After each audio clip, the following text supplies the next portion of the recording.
tell me what And to make all my luck hope we're rolling there. Holy cow. Bob Loves the Pond Boss checking in live from Brownstown, Illinois today, you guys. So you know the drill. If you will click like, hashtag Pond Boss Magazine, there it is, $35 a year. Cheaper than a Friday night date and lasts all year long. Isn't that right, guys? You bet. Hey, I got a couple of cool guests lined up for you guys today, and you're going to enjoy the heck out of this because we're going to talk about ponds. Hey, maybe that's why you're here. Look at there. There's Mark Dauber. Jason Epstad's first. Of course, he is Mark Dauber. We were just talking about Ray Scott. Mark Dauber is Ray's neighbor down there in Montgomery, Alabama. Actually, closer to Pensacola. So I want to introduce a good friend, longtime Pond Boss friend, Fred Bingaman from Brownstown, Illinois. Welcome, Fred. Thank you. Pleasure to be here. Yeah, I'm glad we're here, and we're going to talk a little bit about some of the things that Fred's done over his lifetime. Fred worked for the phone company forever, and then he came back home from St. Louis out here. We're in Brownstown, Illinois, which is about an hour and a half east of St. Louis, right off of Interstate 70, and it's snowed here. We had some snow. Yeah, we had a bunch of snow. It's been a whole lot of fun the last few days. Heck, I got to go pheasant hunting in the snow over near St. Louis. That was a big time. And Fred and his bride Connie have been to, I guess you guys, have you been to all the Pond Boss conferences? Yeah. They've been to every Pond Boss conference. So they're not only big pond meisters, but they're Pond Boss fans. And over the years, we've just become very dear friends. And we can't come too close to this part of the country unless we stop by and see those guys. So here we are, hanging out. And Fred, let's I'm gonna look down these comments right quick. Sure. Look at there. There's James Sewell checking in from Toledo, Bend. Steve Lewis is checking in. Matt Singley from South Mississippi. Chad Bowman, Chuck Brinkman. Hey Chuck, I'm gonna be coming down Interstate 44 tomorrow. I don't know if I got time to swing by or not, but maybe we should talk. Jason, you did it. Hashtag Pond Boss Magazine. And if you guys will do that, you're eligible for a drawing for a Pond Boss hat and a mug. And guess who didn't bring one to Brownstown? Me. I didn't. Look at there. Leanne says, hi, Mr. Fred. Hello, Leanne. Leanne's checking in. Tyler Stubbs, Fisher's biologist, checking in. So we got a pretty good audience going on. We got 20 people that we know of and countless numbers that we don't know about. So glad y'all are here. So Fred, you when you were a little boy, back in the 1800s. You're right there. You are right there. Your family bought a piece of land out here south of town. Right. So tell us a little bit about that. Well, they started buying this piece of land, which I now live on, in 1949. Started buying land in 1949. And then in about 1954, they decided, because I was 14 years old at the time, that they would build a pond. So I was there at that pond when they built it. The guy that you're going to meet next, his father has worked on that pond some. John Sefton was a big... Dave Sefton's up to bat here in a minute. Was a big pond builder, as Dave is in this area. And we built the pond and watched it fill and watched it through all the stages of pond management, if you will. And in in 97, my wife and I brought the property back off of my parents, and at the time, by that time, it had grown and has grown to 130 acres. But we've got about a 3-acre pond and a 1-acre pond, and just a big part of the hobby that I do is trying to manage that pond.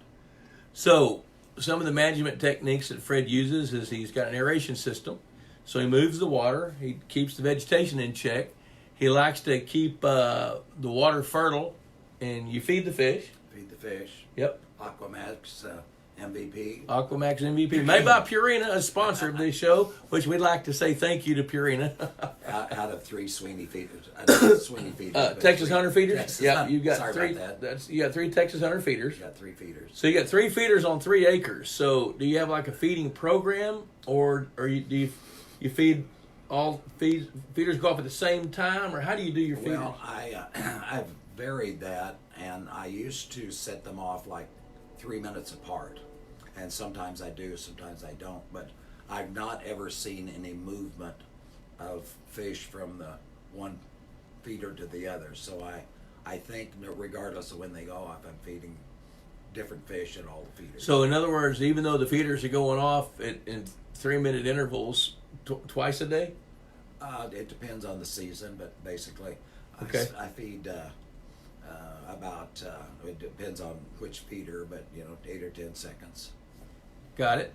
And so what I'm hearing you say is that you're convinced that you have that population of fish feeding at that feeder. That's my belief. Yeah. And that makes good sense to me. That sounds good to me. There's John Funk checking in from mid-Michigan. It's probably not cold in Michigan. And so I forgot to turn the phone part off, so it was just got a telemarketer call, so we turned them off real quick. Let's see there. Todd Austin checking in. Ron Ardoin. You have to teach me how to say your name, Cajun. From down south Louisiana. Matter of fact, you're going to Fred is going to come to the Institute of Higher Pondology in April. And Ron signed up with his dad and one of his buddies. Good. So they're going to be coming as well. So we might as well plug that. If any of you are really interested in learning more about how to manage ponds, if you're real passionate about it, we've got the Bob Lusk Institute of Higher Pondology. And if you want more information about that, send us an email. Send it to boblusk@outlook.com. We'll send you a flyer, or info@pondboss.com. And we'll send you a flyer that tells you all about it. And we're going to have 2 sessions. We're going to have a basic pond management session on Thursday, April 2. And then we're going to have an extended, hands-on, outstanding, get out there and catch a bunch of fish with electrofishing, seining. We're going to teach you how to handle fish, deal with aquatic plants, water chemistry. It's pretty intense. And that's going to be on the Friday, Saturday after that Thursday. So we'd love for you to be checking in. There's Tammy Pisarski checking in. There's Tammy. She's from Lubbock, Texas. Met her a couple weeks ago. Brian Lawrence checking in. Harrison Davis. Hey, Harrison's going to have a story. He's from Georgia. He's submitted a story that'll go into the March-April issue of Pond Boss Magazine. So, Harrison, glad to see you checking in.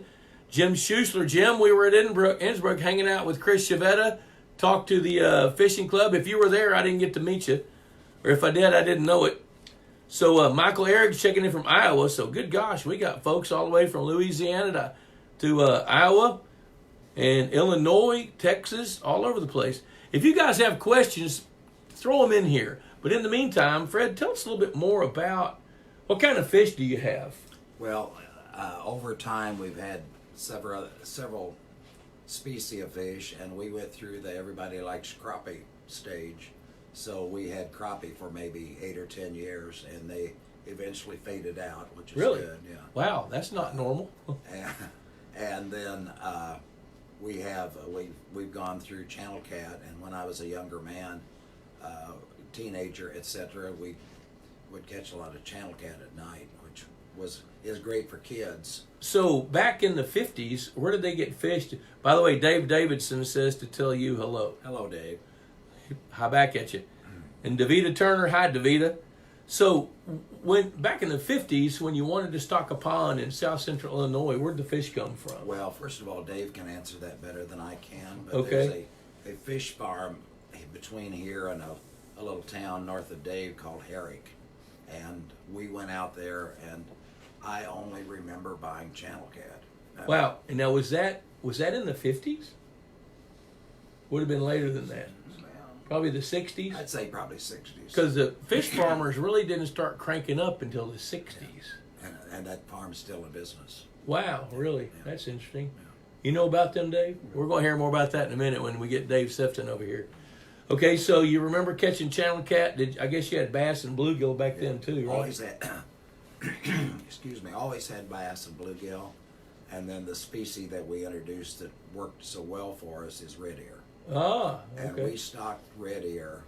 It's not we, because I was either in college or working at that time, but they bought red ear 30, 40 years ago maybe, and we've never restocked them. They're still So the red ear have sustained themselves. Look at there. There's Chris Blood, Texas Hunter, another one of our sponsors of this show. Chris says, howdy, Mr. Bingaman. Good seeing you. You're looking great. You too, Bob. What are you guys up to? Well, we're just hanging out. Looking forward to talking to you, Chris Blood.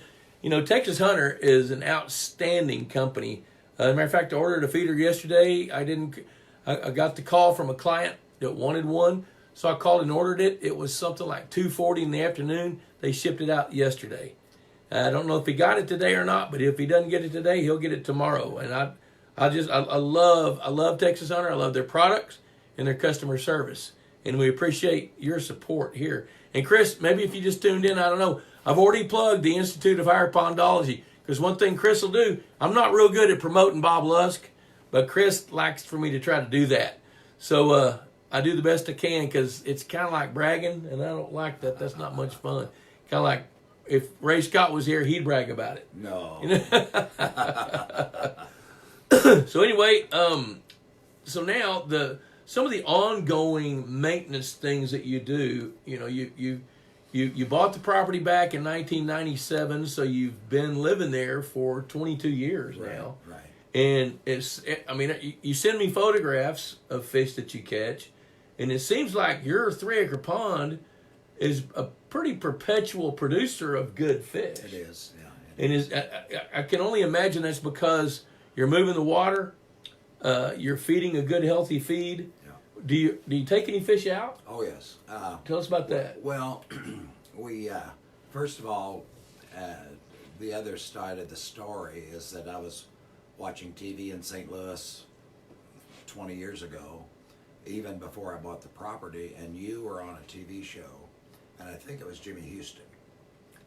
And I turned on TV, and you were basically signing off, but I heard that you were in the pond management business. I wrote down your phone number, and then we started communicating and eventually met. But the first issue we had with the pond, which relates back to you, we had what I think they still call stockpile bass. So I had hundreds of bass. Crowded bass. In 10 to 12 to 13 inches. And I had a lot of bluegill, none of which were large.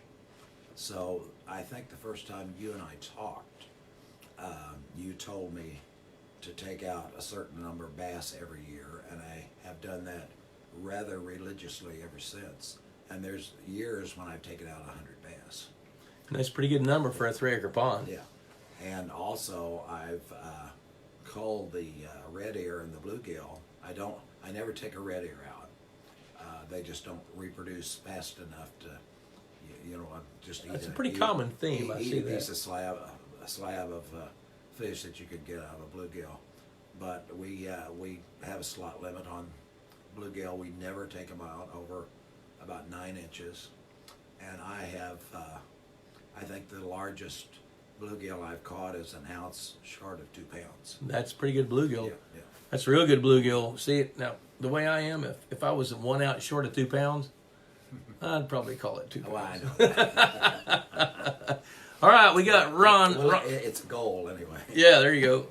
So Ron's got a question or a comment. He says he's got a 5-acre pond he's helping with. Ron is establishing himself in the pond management business in South Louisiana.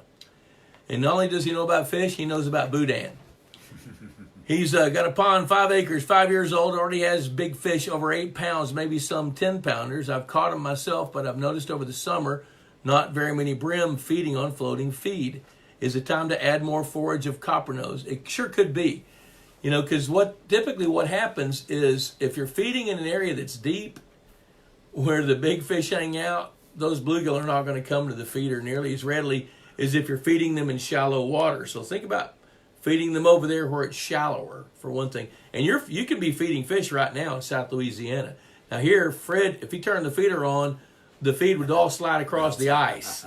Wouldn't even hit the water. I mean, he could throw a topwater lure out there, and every lure he throws is a topwater lure because it's going to be on ice. But in South Louisiana, you can be feeding your fish. So maybe change where the feed's being tossed in. However, weigh and measure a bunch of those bass, and if the bass are crowded at some size range, which they probably are, it would be wise to cull some of those bass. In a 5-acre pond, if you were able to take out 75 to 125 bass, and then consider stocking some really big copper-nosed bluegill sunfish and feed them, help them reproduce. Make sure they have spawning beds, Ron. If there's no spawning beds, you're not going to get the reproduction that you need to be able to sustain and support a fishery that big. The big bass have all they can eat because they're feeding on, drum roll please, little bitty bass. So let's see here, Michael Ehrig up there in Iowa. I have an acre pond that until now, the 5th year of this pond, I found pepper parasites and almost all the gill fillets, and a few had grubs bad. How many red ear should I stock in this acre pond this spring? Well, if you've got what looks like pepper parasites, that's black grubs. When I was a kid, I used to catch bullheads that had those little grubs in them, and I thought it was pepper, so I just ate it. Didn't have to salt them. No, I didn't have to put any spices on those fish. All they had pepper built in. But what that suggests to me is that the vegetation is really dense. If the vegetation is dense, stock 250 fingerling red ear in that 1 acre pond and stock them in the water where it's shallow, where the vegetation is dense. Now, if the vegetation is gone, see if you can find some bigger ones and stock 150 to 200 that are 4 to 6 inches long, if you can do that. Let's see here. Chris Blood is asking, he says, Fred, what do you do with 100 bass a year? And what's the largest bass you've caught since you started implementing this harvest program? Well, the largest bass I've caught since then is in the 6-pound range. And there have been other bass that other people have caught that I've allowed to take out because they were going to mount, and I think the biggest was 7.3. But basically the bass that I take out, and I do a chart and check their relative weight. Keeping good records, lengths and weights. And if a bass is under 14 inches, it had better be over 100%. Okay. Or it's skillet. So you're going to eat, so you eat 100 bass? I eat all the bluegill, and my buddy Chris eats all the bass. I prefer bluegill, and we take out a lot of bluegill every year, but we keep a real manageable inventory of them, if you will. Excellent. Hello, Bill Russell. Good to see you. Tim Stewart's checking in from Okeechobee, Florida. John Wilson checking in from Ohio. Justin Schenk, bullheads with worms. That sounds pretty appetizing, doesn't it? Hey, man, when you roll them in cornmeal and cook them at 350 degrees on the creek bank and in a cast iron skillet, they're pretty tasty, especially when you're 12 and 13 years old. I'm not hungry enough to do it now, although I would. So Harrison Davis says, how do you know if it's safe to eat fish out of a pond like a 2-acre subdivision stormwater pond? Odds are high that stormwater retention ponds, have had their water tested. And it would be a wise idea if you live in a subdivision to have the HOA check a few fish and just to see what's there. And I'd have them tested. Now, my gut is that many, many neighborhood ponds are healthy ponds and the fish are fine. But if there's 1 ounce of concern, have some of those fish tested. There's laboratories in the big cities that will do that for you. It costs a little bit, but you got 50 people sharing the cost. It's not that big a deal. So I would have them tested. John McCarty says, is it okay to add perch and a bluegill and largemouth bass 1 acre pond in Pennsylvania? I like your show. Well, I like you watching. Thanks. Sure. If you want perch in a 1 acre pond in Pennsylvania, I don't see anything wrong with that at all. Now, what you got to keep in mind is every time you add another species of fish into your pond, you're changing the dynamics of that fishery, which in a lot of cases, like with yellow perch, you can help it. Because now what you're doing is you're putting in a fish that's going to spawn earlier than the others, which means they're going to be bait fish earlier. They can feed your largemouth bass. However, yellow perch are going to compete with similar mouth-sized fish, which means they're going to compete with some of your bigger bluegills and eat some of your smaller bluegills. So as long as you understand that and you've got good habitat for the rest of the fish, then they'll do just fine. So, did you know that? Yes. Good. Yeah. I should have let you answer it. No, sir. No, you're doing great. Tim says he's in New Jersey today, so that's good to know. Mike Demint's checking in from Memphis, Tennessee. Yep, yeah. Justin was talking about creek bank cookout. We cooked creek trout growing up on our property. Yeah, you're right. Good times. And Ron says, he's asking a question: is the typical harvest 35 pounds of bass per acre in a fertilized pond? I think that's the heaviest. I think you start at 20 to 25 pounds of bass per acre, and then you're tracking lengths and weights. Like do you track every fish pretty much? I try to, but Yep. And to the question of what do I do with 100 bass, a lot of them are so small they just hit the bank. I mean, if it's 5-6 inches long, which we do catch them, we don't clean them. We just So they go back into the food chain for the raccoons. That you got it, pal. There we go. And let's see, he says, if the pond has never been harvested, how many pounds of fish should we start harvesting? You know what, Ron? Weigh and measure the fish. There's going to be a certain slot of fish that have topped out their weights and they're beginning to decline in their weights. It's going to be fish that are 9 or 10 or 11 or 12 or 13 or something. There's going to be some range of sizes of fish whose weights are declining. That's the size class of fish that you want to harvest. And the numbers that you take will be determined by the rest of the fish and how well they're growing. So if you are catching fish that have lost weight and then you've harvested 25 per acre, for example, and then you start to see the relative weights going up, then you know you're kind of getting to the point that that slot's going to change. Now, what always happens when you remove fish from a slot, younger fish down on the freshman team are wanting to come up and be on the JV. So that slot's going to fill back up with fish. So it's going to be an ongoing harvest program over a long period of time. But your due diligence is to be checking their weights. And as long as their weights are in bounds of what you want, then you don't need to harvest. But as soon as they start to decline, that's your signal to do it. So do you try to catch up to the third and fourth year that you didn't harvest and double up on the harvest? No, you don't double up the harvest. The fish will tell you. So as you're harvesting, and let's say you do get to that 35 pounds per acre, and you're still catching underweight fish, and it's because those fish are 5 years old, those fish are not going to regain weight.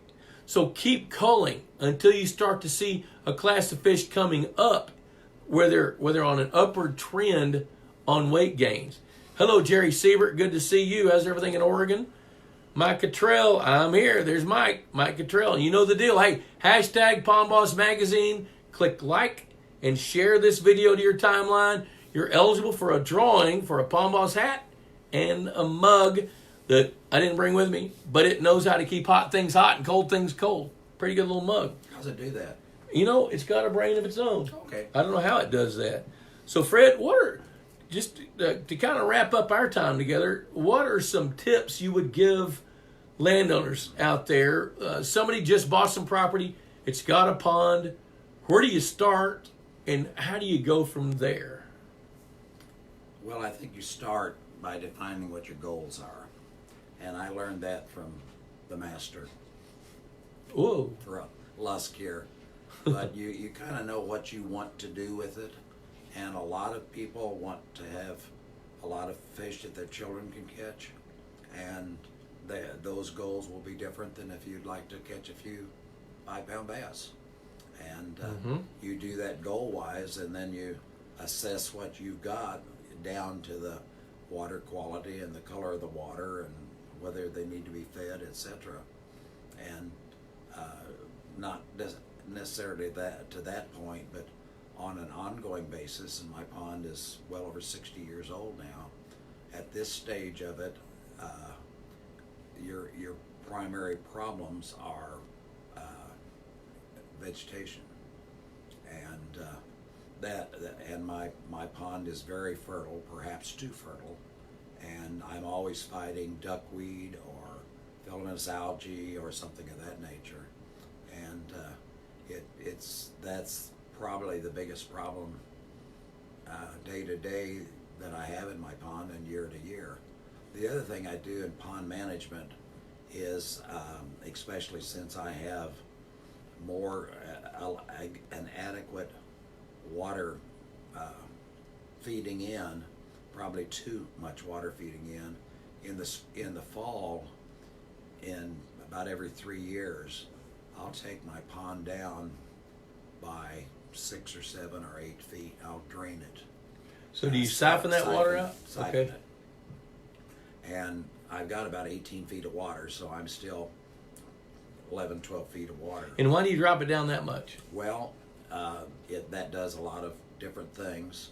You're doing that in the fall, so you do drive all the fish into deeper water, which concentrates them, that allows bigger fish to eat smaller fish, but you don't get as much of that as if you do it in the summertime, which I don't want to do because I want to fish, but because they don't eat as much. But I think it really helps with vegetation management. And the other thing is you can go around your pond and especially look for any issues that you had, any more runoffs. If you and if you have muskrats, which we apparently occasionally we do, Mm-hmm. if you drop your pond down and it keeps dropping, that muskrat will often leave because you keep vacating his den. His lodge, okay. But you can go along the bank and add fish structure of any kind that you want to. And I like to know where my structure is. And so if a branch off a tree falls in, that's not necessarily structure to me unless I know where it is. Because there's no need to have it from a fishing perspective unless you know where it is and how to fish it. That's some great tips right there, folks, right here. He's lived it. He's done it. And Bruce Condello just said, hey, Fred. Hey, Bruce. So Bruce just checked in. Jose Latorre's checking in from Florida. Jose's in the tropical fish business. Let's see. Tim Stewart's got a question. I'll tell you what. Let's kind of wrap it up. Here's what I just heard Fred say. Now, one thing to do is you really do need to know your goals. If you don't know your goals, you got a moving target and you're not going to succeed. Then you evaluate. And part of the way you evaluate is you figure out what fish you've got. Do you have plants? What's your water chemistry? Is what Fred said. And learn. You know, since Al Gore invented the internet, there's a lot of things you can find now, especially at pondboss.com. Our discussion forum is astonishing. A lot of free articles. And you can subscribe to Pond Boss Magazine for $35 a year. Cheaper than a Friday night date and lasts a whole year. Seriously, there's some really, really good nuggets. I want to tell you something.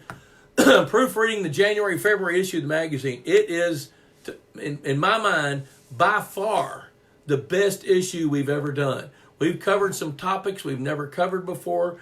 There's a story about how walleye reproduce and how they do a project in Kansas, stocking walleye. We've got topics about, you see Tim Stewart on here, renovating his Florida pond. You do not want to miss that story. So you can go online and subscribe to the magazine, or you can do it by calling the office, 800-687-6075. And Chris Blood's going to want me to promote myself. I am in the lake management business. If you want to build a pond, I'm happy to try to help you with that. Or if you have one you don't know what to do, let me know. And if I can't help you, I will refer you to somebody in the Pond Boss Resource Guide. And the resource guide is online at pondboss.com. So if you're looking for good vendors, good people providing services, go to pondboss.com and look up the resource guide. If you want a hard copy, let us know. Email us at info@pondboss.com and we'll send you one through the mail. So Fred, we're going to get you to trade places with Sounds great. With Mr. Sefton, and thanks for being a guest You bet. tonight. Enjoyed our visit. All right, and Thanks. I'm going to tackle a couple of Come questions. back Let's see, Tom Davis, let me see here, make sure I didn't miss something here. Thanks. Tim Stewart, talk about bluegill harvest, necessary. You know, bluegill harvest is not necessarily necessary. How's that for double talk? Hey, say hello to Dave Sefton. Dave, what's going on, man? The world. Yep. It's all good. And it's revolving around us right now. It is, right. Yep. Man, I like that hat you're wearing. That's a Benny. Man, that's an old school Pond Boss hat right there. It is. Yep. And then that Pond Boss shirt, look at you, man. Wow. And we'll visit with you some more. I'm going to tackle a couple of these questions, then we'll circle back and let everybody get to know you here. Bluegill harvest, no, it's not necessary, but it's okay to do that. If you want to harvest bluegills, and Fred made a really, really important point. He never harvests his biggest bluegill because those big bluegill are the ones that defend the nests. And in order for another bluegill to drive them away, they have to be bigger than that. So when bluegills especially start to turn their attention to reproduction, their growth rate plummets. When they're so focused on spawning, they're not going to grow much anymore. I've seen 4-inch long bluegills never get any bigger than that because they matured sexually and they were so focused on reproducing they didn't grow. So harvesting some, if you want to take 15 or 20 pounds of bluegill per year, spread out over the course of the year per acre, that's safe. If you got a really good producing bluegill pond, you can take more than that. You can take up to 25 or 30 pounds. In really good producing bluegill ponds, you can take close to 80 pounds per acre. But you better have the fish there. Don't overharvest and don't take the big ones. Overharvesting, how do you know you're doing that? Because your catch rates plummet. And if you're feeding the fish, watch how many fish are coming around the feeder. Because don't forget, you're not the only one harvesting bluegills. Fred's got 6-pound bass. Guess what they eat? 5 to 7 inch bluegills. So if you've got bass out there, they're helping you harvest bluegills. So let's see, we got another question down here. Tom Davis, 40-acre HOA managed lake with a harmful algal bloom problem where I live is considering a nano bubble tube aeration system. I don't know enough about that system to have an informed opinion. You know what? I have been wanting to learn more about that, and I haven't done it. So I don't like not being able to answer questions, but here's what I'm going to do. I'm going to contact those manufacturers, and I'm past due to do that. So you've helped motivate me to get on to do that. Now, what I know about, what little I do know about nano bubbles is they're injecting pretty much pure oxygen into the water. And the part of the reason you have harmful algal blooms is because there's an imbalance between nitrogen and phosphorus. And the phosphorus is overburdening the system without enough nitrogen to grow the best plankton or the best algae. And I don't know if added nanobubble oxygen levels in the pond influence those ratios. And that's the kind of questions I'll go find out. But I don't know the answer to that. Which I'm not even embarrassed to tell you that. I don't know. So that's new technology that I haven't figured out. So Ron says, for bluegill, do you harvest 10 pounds of bluegill for every pound of bass harvest? You know what? That's probably a fairly good ratio, because if you're not harvesting bass, you probably shouldn't be harvesting bluegills, because your bass are going to overwhelm the bluegill over a long period of time. So yes, I do think that bluegill and bass harvest go hand in hand. All right. Holy cow, Bruce and Ron are now talking. Bruce is an Ron's an ex-dental. I didn't know that Ron was an ex-dental technician. Did you know that? I didn't. Tim Stewart, isn't the main purpose of bluegill harvest to promote reproduction? Yes, and sometimes harvesting bluegill does stimulate more reproduction, but what you want to be careful about is if you take out too many big bluegill, you've reduced your herd. And if you reduce your herd too much, then your reproduction suffers. So harvesting does induce recruitment, but where it gets complicated, Tim, and you're a student of this, so this will make sense to you. If you over-harvest bluegills and they can't recruit fast enough, and you've got this predator-heavy bass population, they're going to overeat your bluegill young ones coming up the pipe and diminish recruitment. So that's why over-harvest needs to be monitored. You don't over-harvest. Now, I can't sit here and tell you how many to take. I'm going to tell you 10 pounds per pound of bass is probably a fair way to look at it. But the sizes you take, you need to be picky, because with bluegill, here's your goal. This will help. Your goal with bluegill is you want to have at least 5 size classes of bluegill. At least. The biggest ones, the next biggest ones, these would be like 9 to 12 inches. These would be like 5 to 9 inches, 4 to 6 inches, and then at least 2 size classes of this year's fish.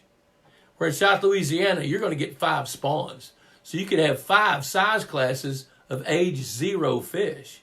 But as long as you've got some really big ones, some pretty big ones, some up-and-coming ones, and then young of the year, you're okay. But if you start to see a gap in here with bluegills, stop harvesting and harvest more bass.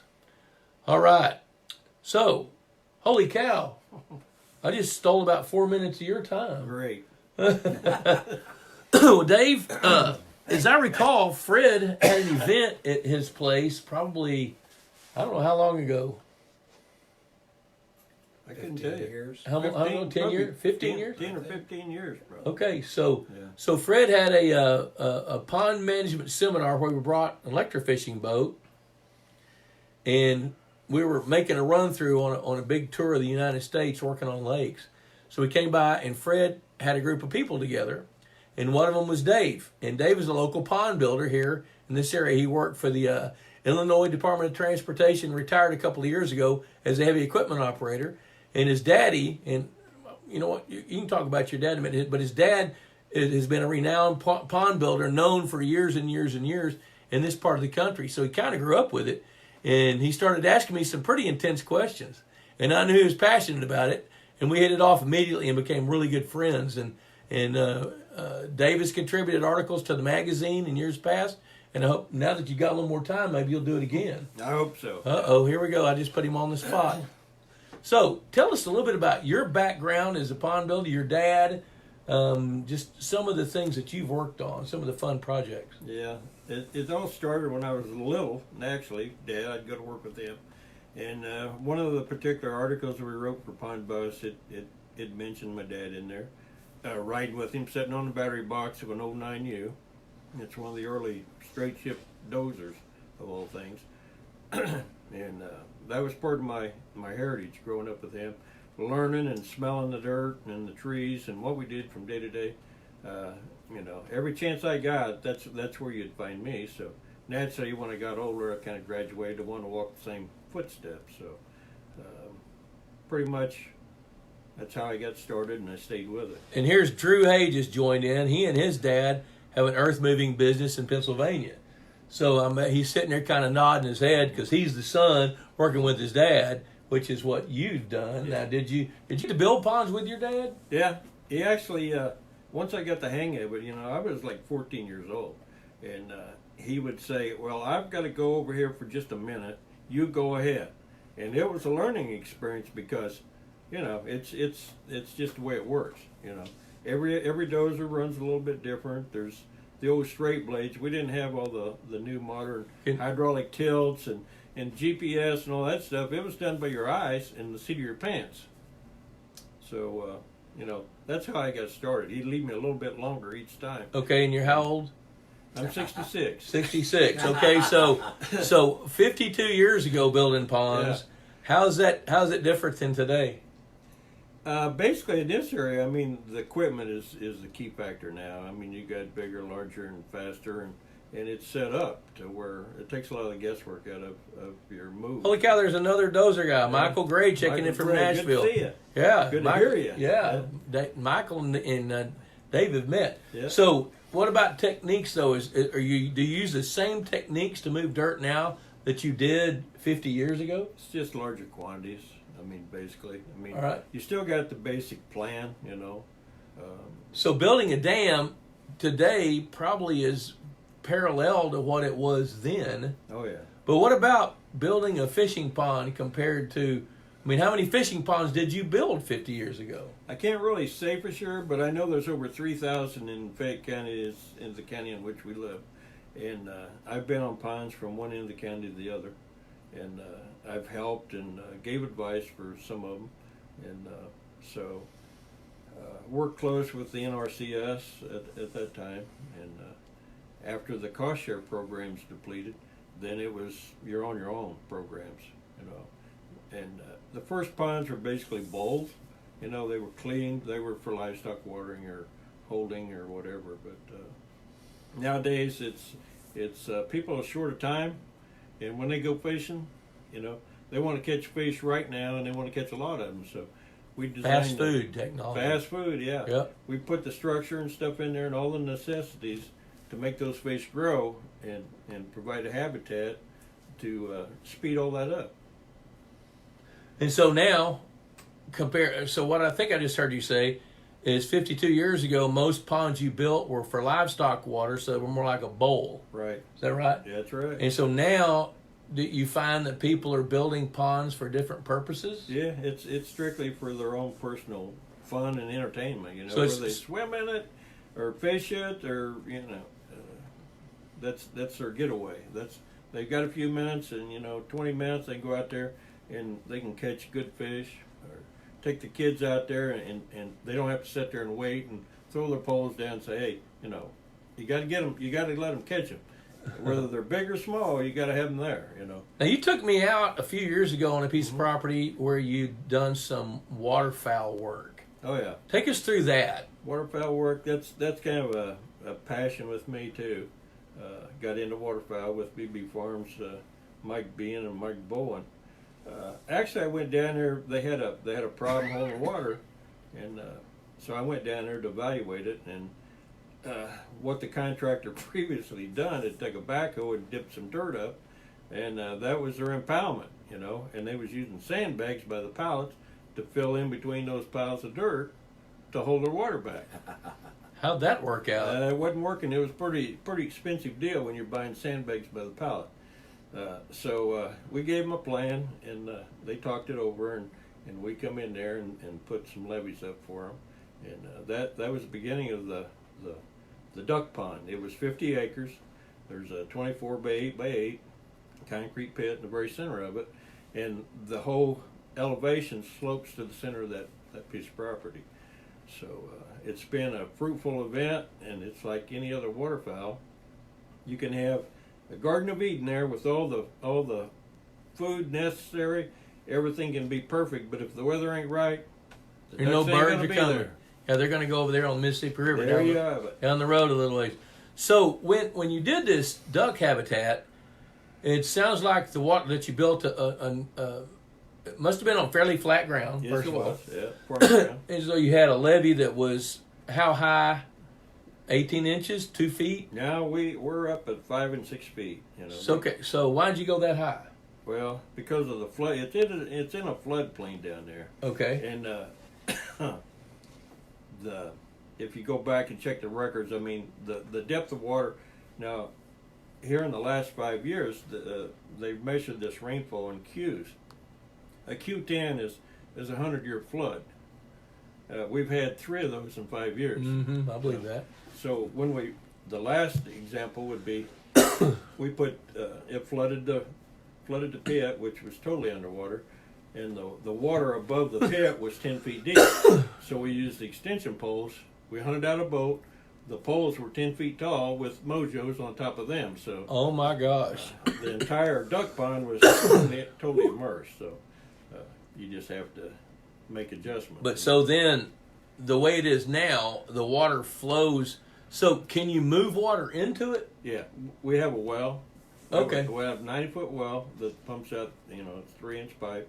It'll pump out 1,100 gallon a minute. And then we've got a piping system set up with drains. And we can also pump out of a nearby creek that's just, within 100 feet of it. So with the valves and the drains and all the combinations thereof, we even said, gas-powered pumps, diesel pumps up to help pump too. So we can fill it in about 3 weeks, 50 acres. That'll put you about 2 foot in there. And so you take all the water out at the end of the duck season? You bet, yeah. All right, so then you come back in and plant it, or what do you do? Yeah, we go ahead and plant row crops in it, and harvest those, whether it be bean or corn, mostly corn. But there's years like this year, last year, you get your crop out, comes flood, wipes it out. You get the water down. It takes 3 or 4 weeks to get the water down, then dry enough that you can plant it. So you use Plan B, which is usually you might plant buckwheat, millet, or some other natural food, and go that route. And of course, one thing to be cautious about is different states have different laws They are. on what you can do with crops and harvesting, and you got to be careful that you follow the laws and don't bait waterfowl. Exactly. Which I don't know what the laws are in Illinois, Yeah. but there's got to be some. There is. There definitely is on baiting. All right. Drew Hay, he's made a comment on your comment. He says, right on, can't fill with your butt, never be an operator. Cable operated straight blades. Yep, There you go. That's it. Yeah. So that's tracking back in the day. Tim Stewart says, my guys introduced 13 pounds total of 3 different sizes of the fathead minnows in the Florida pond yesterday. All is set for spring. And guys are going to get to read about what Tim went through in the January-February issue of Pond Boss, because his feature story is the first one when you open the magazine, And it's a very interesting story what he found. You know, he could have stopped his due diligence early on when he caught a few bass and they were thin. Would have been easy to make an assumption that his bass were crowded and he just needed to cull some, change the dynamics. But no, he dug a little deeper, literally, and what he found is astonishing. And there's a good reason to subscribe to the magazine for the January-February issue. So, now you built some ponds this summer. Yeah, I did. Okay, so what? Tell us a little bit about those. You were talking to me earlier before the show that most of those ponds were for stock water because you're working with a cattle ranch. Cattle ranch, right next door, and he's got an abundance of beef master, which is Texas-based cattle. Moved to Illinois. You know, it's a new breed in this area, and it's a new concept. And water is a very important factor. It is anywhere, but you've got to have plenty of access to water. So there was some old ponds on the property, and some were built in the 40 years ago probably. And we went back and revamped 2 of those, cleaned them out and redone them. And then we built a new one that was back in the early 50s. It was spring fed, and it was actually built from the sides. There was never a seal or a core cut. It was just all the dirt was pushed in from the side, and there was enough spring water that it kept it full. So it was kind of a unique situation. They're hard to work on. They're hard to revamp, I can tell you that.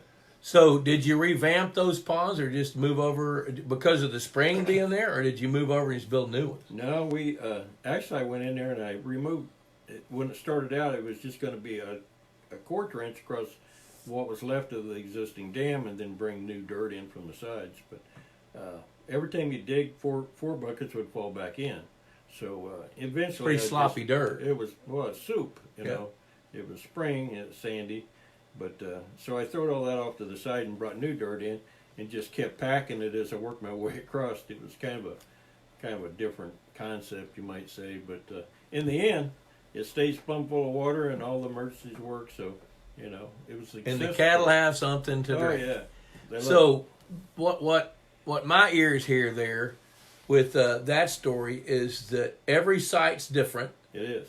And then you've got to be thoughtful, creative, and sometimes a little bit light on your feet to be able to pull off a project, you know, without breaking the bank. Yeah, exactly. You know, one of the things I've told clients for years is when you start estimating cost to build a pond or a lake and you get a number in mind, add 25% to that number. Mm-hmm. And the reason I tell people that is because you don't know what you're going to find underground. Exactly. So when you start moving that dirt, I remember Otto telling a story one time where he bid building a lake, and he started getting down deeper, and he was in silt. Mm-hmm. And he felt the bucket scrape something. And it was a fender from a Model T Ford 14 feet below the ground. There you go. And after he excavated all that dirt, it was a dump. Mm-hmm. And it silted in over 60, 70 years. So there you go. Chris Chavetta checking in. Hey, Chris, enjoyed our time with you this last weekend. Enjoy your wisdom. We got wisdom going on right here tonight, man. If you're watching this, ask questions. These guys know Tim Stewart's coaching them up here. Is he? He is. Tim's a virtual learning sponge, man. I'm telling you. He's with his beekeeping business and things, and he is thirsty to learn. And that's what people got to be. What over the years, if you had to pick your favorite project that you did, what would it be? Oh gosh, there's a lot of them in that ballpark. Let's pick the first one that popped in your mind. I built a 5-acre lake in up by Ramsey, Illinois, which is north of here, and it was going to be a simple fix. I mean, a lot of dirt to move. It was. I'm guessing about 7,000 yards, you know, but when we got started, there was only 3 feet of good clay on top, and then it turned to shale or hardpan. We call it hardpan here. It can be ripped with rippers, but it's a big expense to do that. So we went off-site and found some good clay, and we had multiple scrapers running. And that was one of those jobs that after you got started, you wish you hadn't seen. But in the end, it worked out. It worked out for the clients, and it's still in existence, and it's a super fishing pond. So it was a challenge because of what you didn't know you were getting into. Right. Yeah. It's one of them unforeseen expenses, that you hate to go back and say, hey, look, we ran into this. But they took it in stride, and we overcome the odds, and beat most of the costs down. So what did they you? were happy. So you had the issues with you couldn't get the right depth, which meant you had to go higher, which meant you more clay, and then you had to do more shaping. So what did you do on the interior of the lake to make it to where it's still such a good fishing lake? Well, it had steep banks from the dam site all the way back to the toe, and it did have some timber in it, so we cleared it and we used the timber. We left it as structure in the pond. And did you leave it where it stood? No, we didn't. We didn't stand it. We took it all down and laid it down in windrows. So, and then we added some structure with like tires bolted together. You can chain them together. Different kind of cheap habitat, So, in the end, it's a play pond. It's great. A play pond. I like that.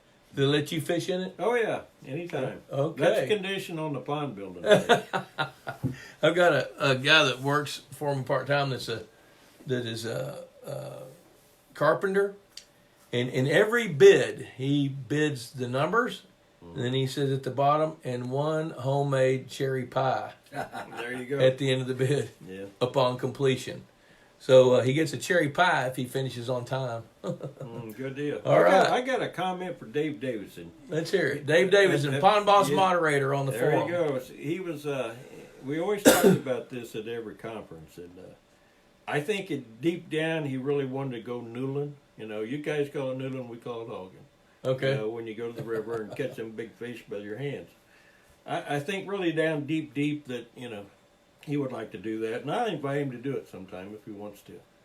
That's great. So, all right, Dave Davidson, they do have these things called airplanes now, and they fly into St. Louis, which is like an hour and a half from here. So you got an invitation to go noodling with the Illinois noodler right here. Here he is, Dave Sefton.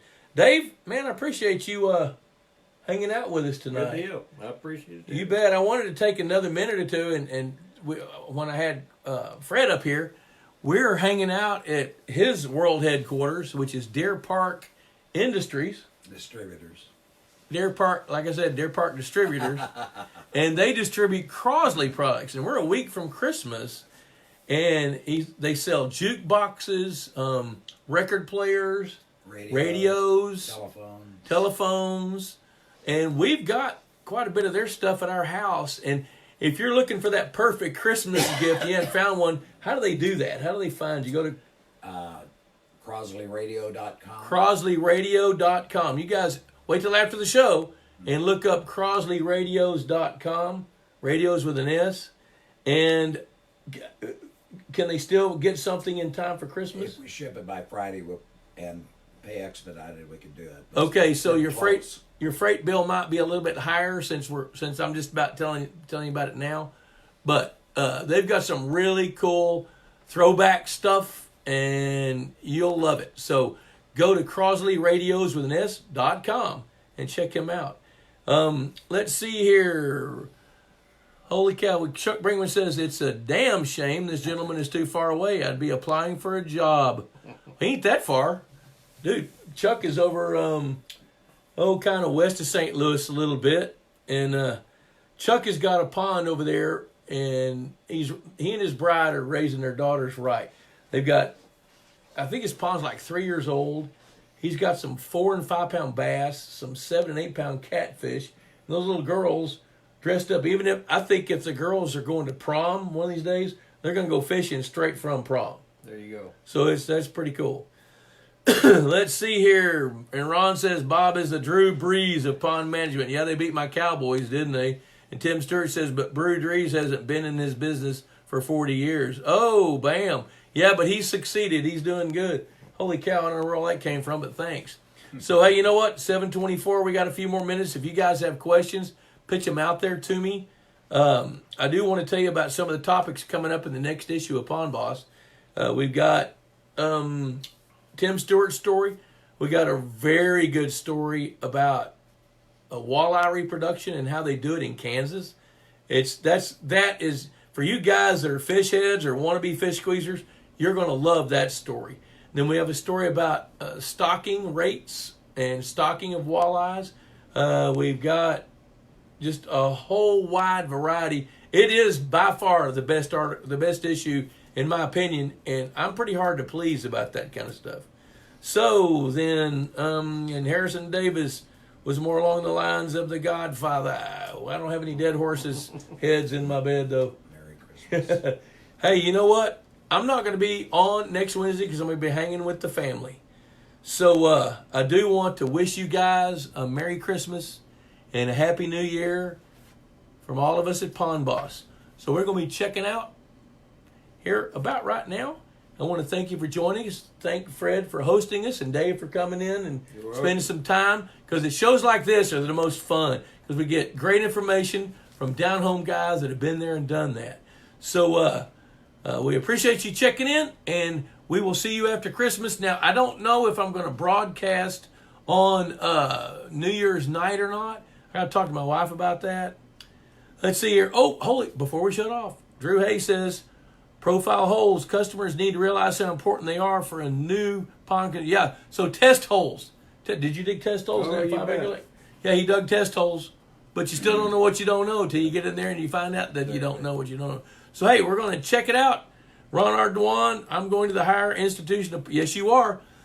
And so is Fred and Connie. You guys are going to meet, and we're going to have a whole lot of fun. So, I'll post some stuff on Facebook or get Leanne to do it.